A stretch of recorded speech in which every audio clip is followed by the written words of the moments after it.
think when people realise that empowers them to go and do something, as you said. So I think that's an important message, that there isn't one way to be an ally. How do you think about your agency in that moment? Do something because you are part of it. It's not happening over there. Speak up, to take action, to challenge the tide of xenophobia that is coming and that is here. No, I put it on random times because I know every time it's going to be Eugene's just talking. Talk, talk, talk. Talk, talk. Hello and welcome back to the Social Matters podcast. We are three social workers talking about social matters. Hi, I'm Eugene. Hi, I'm Nadia. Hi, I'm Fran. Welcome back. I was like, what am I saying welcome back for? Hi, everyone. It's been 2 weeks. It's been two Oh my God, those last 2 weeks were so long or whatever. How you both doing? Yeah, I'm well, thank you. Sorry, I just... You look like you just nodded off. How you both doing? Look, Naz, please just stay away. We've got about 35 minutes of this episode to record. Can you get through it? Just fall asleep and I'll just put the camera on Fran when I do the editing. Can we just say, before we came into the studio, we were out there and Nads was like, you show everything on your face. And when you're tired, your heavy lids, and we were just outside in the cafe and Nads is like this, like you've been all night raving. I am particularly tired. Yeah. But credit to you, you did, when we were like, okay, we have to go, Nads was like, okay, let's go, we have to go. And then she did, how many push-ups did you just do just now? Oh, 30 push-ups. 30 push-ups to get the energy flowing. So that's how Nads, you go Nads. Yeah. I know, Naj, you said that you don't want to bring attention to it, so we won't try and bring too much attention to it. But we did notice that there are some mix and matching going on with regards to sports brands. Fran lovely, beautifully displaying the combination of this autumn collection of the Nike sportswear and Adidas wear. Nadia doesn't want you to know, but she's got Nike trainers on. Yeah, I said it. I told her. Yeah, because I specifically asked to sit in the middle because I'm like, I don't want people to see I've got Nike trainers on. But where's that come from? I don't particularly mind, but I know it's a thing to not mix Adidas and Nike. Am I meant to be saying their names? Yeah, well, I don't think we're Just showing their tracks. Yeah, exactly. I'm meant to be saying their names. You like basically look like you're on an advert for them. Yeah. I mean, same. I think it's come from the kids. But we had that in our era when we were kids. Yeah, true. Actually, people have said it. Yeah, I don't know. I don't care. Clearly, I've got like. Here we go.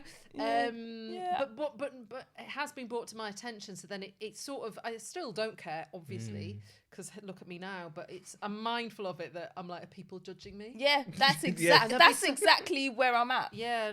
With my Nikes. But is it just... these are very nice, by the way. Thank you. I appreciate you both. Birthday present. Do you want to... I can zoom in on that? I don't know if I can zoom in.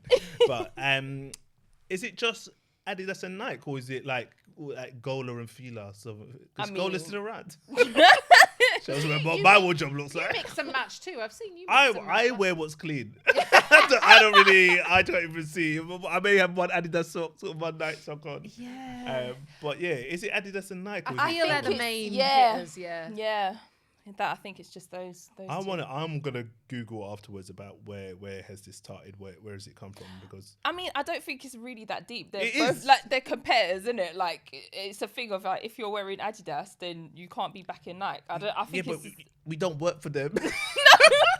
That's true. I like both brands. I'm not. But I guess if you are working for them, then obviously don't come into the Adidas office with Nike trainers on. But for us as street road people who are not connected, sorry. Do you know what that was? What? Shut up, Eugene. the shut up, Eugene alarm. Okay. I'm sorry. Say less. You put it on every day. Every day at 3:13, just in case he's talking. No, I put it on random times because I know every time it's going to be Eugene's just talking. Talk. Remember when we were like listening? Don't touch me. I'm not your friend. Can you remember when we were listening? We were trying to do an episode where we were looking for something, and every time we fast forward, it's you talking all the time. It's just coincidental. It's just coincidental that when we fast forward. Eugene, we really love you very much. I don't care. It's my shut up, Eugene alone. You know what? I'm mugging me off. I must be. Oh Oh, I'm so sorry. It's all right. But what I would have liked to have seen in that point when you were mugging me off is for Fran to stand up for me. And that segues us nicely into our episode today, which is about allyship. Do you like that segue? It was a good segue. Yeah, it was good. Well done, Margie. I haven't forgotten though.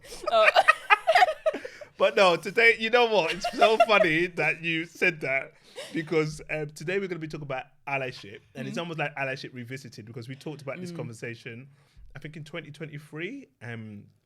We're talking about allyship, but we feel like considering the current context and where we are in society, it's important to go back and think about what does allyship mean and what does allyship look like.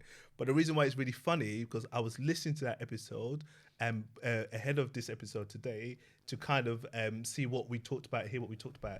And you did the exact same thing. What did I do? In this episode, mugging me off around Eugene talking. No way! 100%. People go back and listen to that episode. It's in the check-in because you refer to me as an uncle, and you're like, because when Eugene just talks and he's made a point, but he keeps going on, we need to tell Eugene, stop talking, uncle. You remind me of an uncle, and you've just done the same thing 2 years on. It doesn't matter. Eugene is still the same, and your response is still the same. But it's so He's still weird. talking.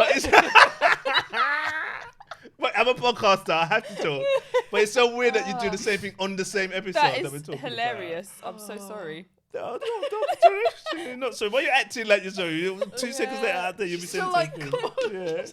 But anyway, we're going to be talking about allyship today, and it kind of given a bit of the context of why it's important to talk about allyship.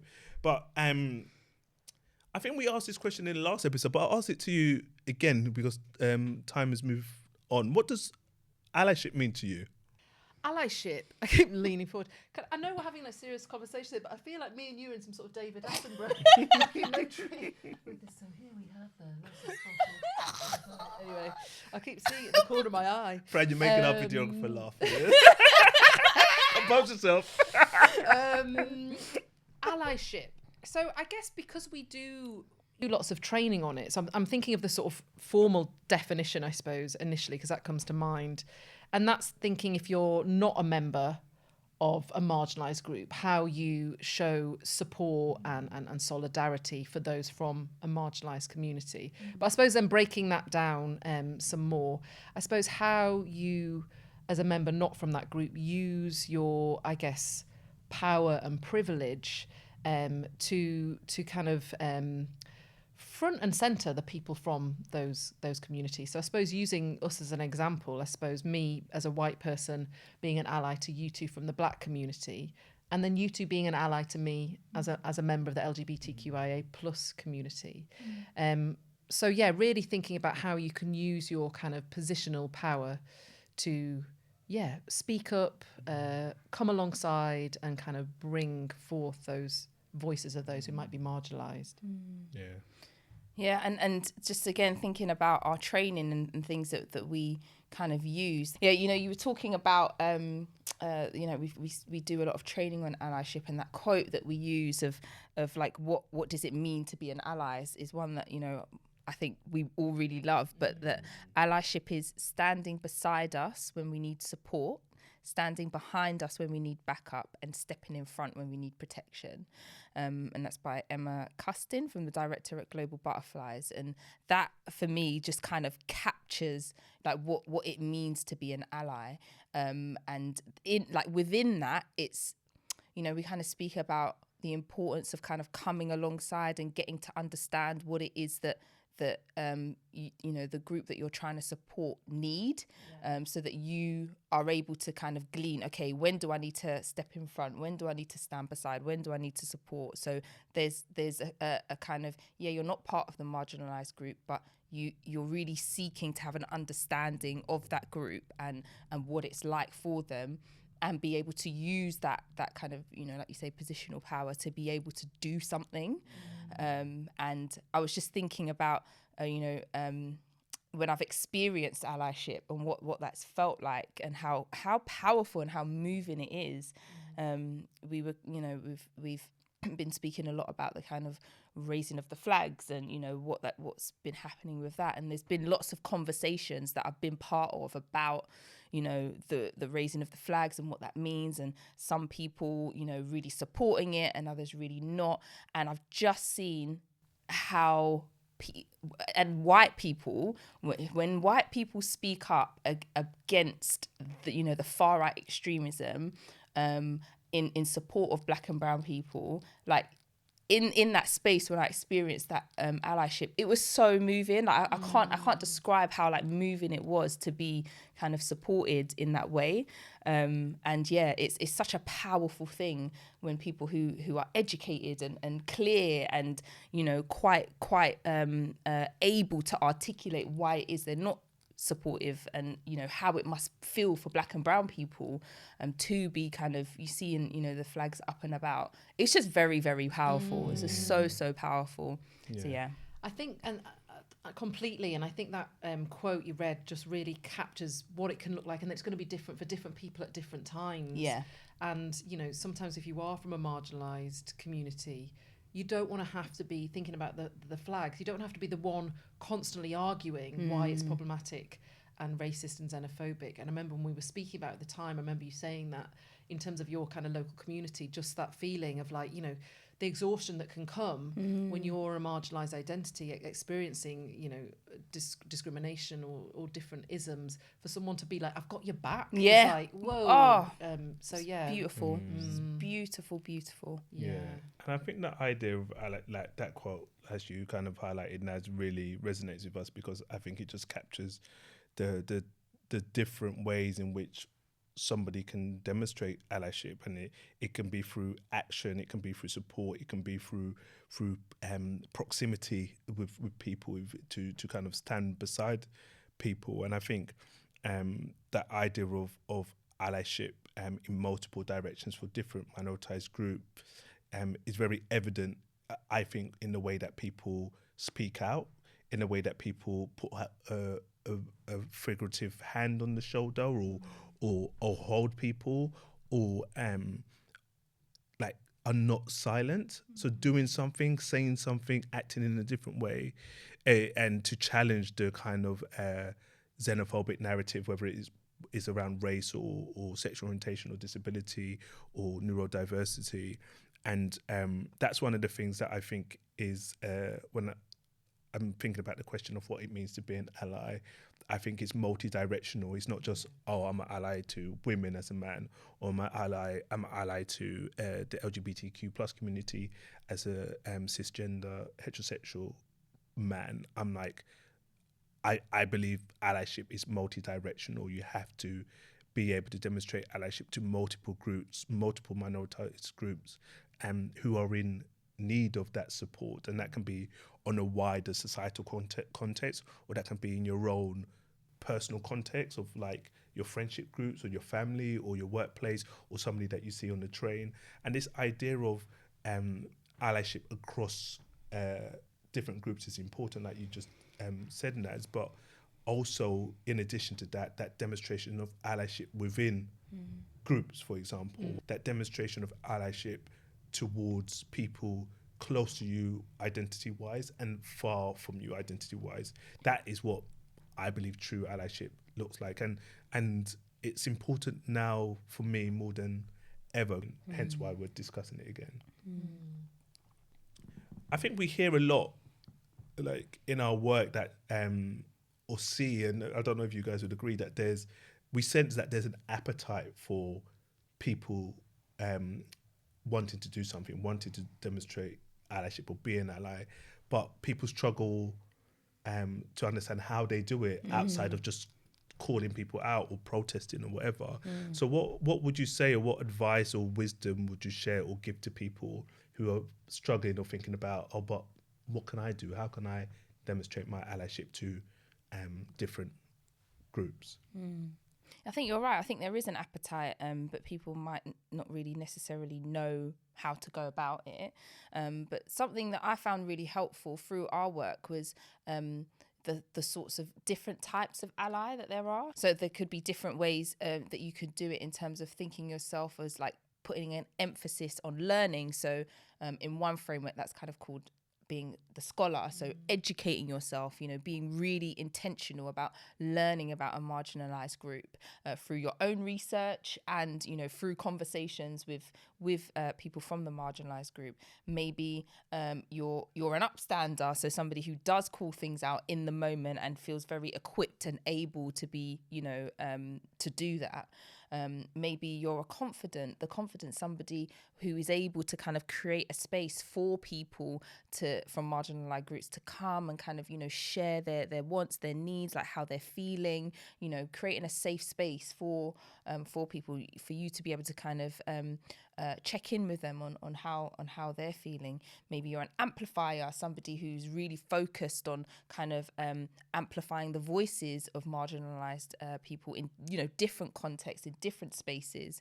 So there are so many different ways in which you can be Allyship, and that's not the exhaustive list. There are other ways to do it. You know, the ones that I kind of spoke to is from a framework by Karen Catlin. I think something like How to Be a Better Ally. So yeah, you know, do go and check that out if you want to know a bit more. But there are just different ways to do it, and I think sometimes people get sort of frozen because they don't know, or maybe, you know, I'm not doing it right, or I'm not doing it in the way that it should be done. But doing something is so important. Like, so yeah, that's what I'd say. Yeah. Absolutely. I think that when we do our training and we introduce people to those different types of ally, I think you see people find that really helpful and get a lot of kind of sense of relief from that, because people are different, you know, and some will feel more confident at being direct and calling things out. For others, it might be, you know, actually they want to kind of learn more, and there isn't one way. And I think when people realise that empowers them to go and do something, as you said. So I think that's an important message, that there isn't one way to be an ally. I think for me, a few things. I think one is to kind of break down the word ally. I think sometimes it can feel a bit out there that people might not connect with, of like, oh, it's just this thing, and I'm not really, I might not be someone who's, you know, feels confident to kind of challenge things or, you know, support ideas like that. Whereas actually, you know, when we think about what it means, it is absolutely, as I said at the beginning, like having someone's back, coming alongside someone, showing support and solidarity. So I think that's helpful to really break down and to have a reflection yourself, like what does it mean to you? But building on what you said, another helpful one that I find is the mnemonic of ally, so ALLY. And the first is to act. So that is to kind of to do something, to speak up, to kind of challenge discrimination when you see it. The L is to listen. So again, how you listen to the voices and the experience of marginalised people, and real active listening, really listening to understand. And that's, you know, back to that quote of that kind of coming alongside, not assuming that you know and can speak for somebody from a marginalised community. The second L is to learn, which comes around that education. And for some people, that is a good place to start, because I think if you do feel kind of unsure or frozen in what to do, reading can help you then find more ways to sort of be an ally. So I think that is always a really good start, to educate yourself on the issues of marginalised people, including, you know, historical experiences of oppression and discrimination. And then the Y is to yield, and that is knowing when to step back, when to kind of maybe, back to that quote, to kind of, you know, put marginalised people's voices front and centre, and to kind of support, I guess, from behind. And I think that's really key, because I think sometimes people can be well intended, but then speak for someone from that community and actually centre their own voice or experience, when actually let's think about knowing when it's time to yield. So that's a helpful mnemonic as well, which I think can think of different ways to be an ally. Yeah. I was thinking about, you know, I was talking about bystander, and I was, you know, we had a discussion recently about that as a phrase, and I was reading a book by Dr. Kate Coleman, which is about leadership, and specifically women in leadership, and she kind of speaks about the challenge of that word bystander, and references other people who have challenged that concept, that actually you're not a bystander if you witness something. It has this almost like passive kind of connotation, that something over there is happening and you're just kind of witnessing it. But actually, the concept of being an implicated subject, that somehow you are implicated in that in some way, and that was a real challenge to that I suppose for me, a helpful challenge of, to not just be a bystander, but recognizing that in some way you might be uncomfortable with thinking of the idea, you might in some way be benefiting from what's going on, and actually how do you kind of think about your agency in that moment and do something, because you are part of it, it's not happening over there. And that's why I think that's such a great point to think about what allyship can look like in multiple ways, because the idea of doing something is important. And when you were describing the different types of ally, that's really important for people to think about, okay, what does my allyship look like? But it can also change depending on the context, because there may be, because of the context you're in, safety, for example, people can't always like get up and challenge, for example, and be active in challenging that discrimination if it's like on the train or out in the public, because you may be somebody who's conscious of your safety. You may also be somebody with a minoritized identity, and you may feel that you could be targeted. But then what can you do afterwards in that person? You may delay your action. You may kind of show support for that person who's a victim afterwards. So I think there's so many different ways in which you can be an ally. And one of the things that was coming to my head when I was listening to both of you speak about what advice we could give people who may struggle to think about, okay, what does my allyship look like, is I think have effective allyship on a spectrum. For example, the effect of your allyship could just make a small minor change, or the effect of your allyship could make a huge significant change, and being okay with wherever your allyship falls on that spectrum. And one of the things that we talk about as well in our training is especially when thinking about allyship, connect more with your intention rather than the effect or the outcome. Because you could look to stand up for somebody and somebody will be like, oh no, I don't want that right now, or they're not kind of appreciating it, or they don't invite that because that's just where that person is in that moment. But that's okay. Like, you can take that information, you can adjust, you can recalibrate and do something different. But if everybody has the intention that in any particular context, I'm going to lean into a variation of allyship, then that is what can change the world. I think we were having a discussion when we were walking down the street one day around how different the world could be if everybody was just said, I'm going to be nice to two people today, and kind to two people today. What difference could we make in the world if people say, I'm just going to demonstrate my allyship or show my allyship on 2 occasions, not even today, this week. That can be a massive change. So people, I think, like, connect with the power that you have in any context, and that doesn't have to be in a grand way, but you have the power to speak up, to take action, to challenge the tide of xenophobia that is coming and that is here. And that's the only way that we get to a position where we have a fairer, equal, and less kind of frightening society for a lot of people, especially people with minoritized identity. Just as we kind of move to the end of the episode, I was kind of thinking about, what do you think the positive effects of like positive allyship or effective allyship could be on the individual on the receiving end, or the group of individuals on the receiving end, or like the wider society or whatever? For me, I can speak to this from my, like, the example that I gave earlier of the effect that it had on me is that I felt supported, I felt backed up, I felt safe, and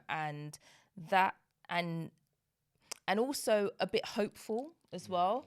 I think I felt a bit hopeful. It's like, there's, it's not just me having to, push back on this, or actually that there are people out there who kind of want to support and are okay to kind of, challenge some of the, the bigger voices that are kind of, less helpful. And it just felt really hopeful. It was just a very moving experience. So yeah, that's what I'd say. It just felt supported, backed up, hopeful, and safe. I think there's kind of two ways I'm going to answer this. I think one is my having experienced allyship towards me as a member of the LGBTQIA plus community. And I'll use you two as an example because you're here and I love you. But there's something lovely about people who are not in the community. And just that, you know, you don't have to be from, I mean, that's part of allyship. You don't have to be from the community and understand things to demonstrate that allyship and support for, you know, discrimination and oppression that's happening within a community.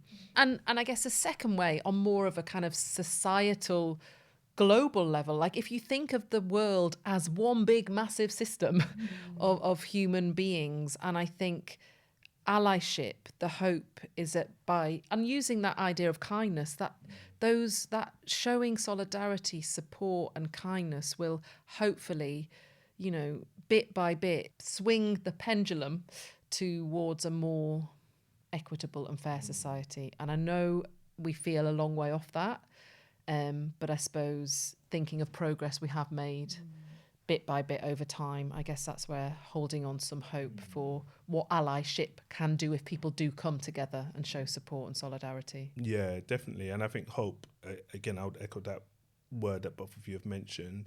And I think it's like that idea, and you said it, Fran, of moving towards a more equitable. I accept that we're not going to have a fair society because we never have. Yeah. And I think I've said it before, in relation to all aspects of identity, I don't think we've ever had a fair society. So what we're trying to achieve, we haven't seen it before, which means that if it does happen, it's going to be centuries down the line because of all of the time we've had already without it. I think we're going to need double that time and more to see a very fair society. I don't know what that looks like, but what allyship can do is contribute to fighting against the tide of those who want to divide, those who want to, for xenophobic views and things like that to increase. So it's a duty, I feel, on everybody who wants people to feel that sense of belonging in society, to feel empowered to contribute your version of allyship in your particular context, and see it as everybody who seeks for a more kind of equitable and fair society, that we all have individual jigsaw puzzle pieces, and without us contributing our piece, the picture of a fair society can't be created. So if we're standing still, if we're idle, if we're not, if we're passive, then the bigger picture is missing a piece. So feel like, okay, I'm going to do what I need to do to contribute my piece and hope that everybody else does the same thing. And then we create the society that will hopefully be better for all, and create an environment when those who want to divide will struggle to, because they know that somebody's going to come and back up this person. So I ain't going to do that. That's my vision. Thanks, team. That was a really good, if I do say so myself, I think it was a really good conversation, but really great to start thinking about allyship and what people can do, which I think is really important. Yeah. We have been Free Social Workers talking about social matters. You can find us on Instagram at Matters Podcast and Social Matters on LinkedIn. You can also watch this episode on YouTube if you're not already doing so. Do like, do comment, do share, give us your thoughts and views on what it means to be an ally, and join the conversation, and we'll see you next time. Bye everyone. Take care, bye.